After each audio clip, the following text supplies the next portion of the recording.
you're learning more about his gambling life, and it was a big one. Well, it absolutely was a big one. We heard his brother, we heard his family, we've heard a lot of people connected and talk about his professional gambling life. Well, we turned to his home in Mesquite, Nevada, and it is in that home that there are some clues. He purchased it in 2014, and in the application to purchase this home, a home he decided within 5 minutes that he wanted because it was at the end of a cul-de-sac. It had a lot of privacy. It didn't have any other houses around it in the backyard. It had houses on either side, but nothing obscuring the backyard.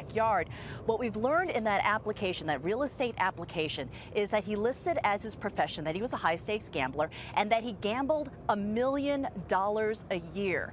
And then to underscore that point, Aaron, he purchased that home in cash for $369,000. 5 minutes deciding to buy that house and just dropping the cash right there. So he had liquid funds. Right. So who knows whether he was being completely honest about the $1 million, but certainly the cash would seem to indicate that there was certainly something there.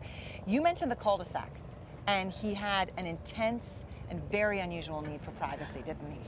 Quite unusual, because we've heard from other neighbors within that cul-de-sac, that area, that yes, he was private, he kept to himself. So how many times have you heard that about people who engage in illicit type of activity? But his was unusual in that it caught the attention of people right around him. This was a home that's already private. It's perched on a hill. It doesn't have any houses in the backyard. But then when he moved in, he erected a privacy fence. It was a fence that irritated a lot of people.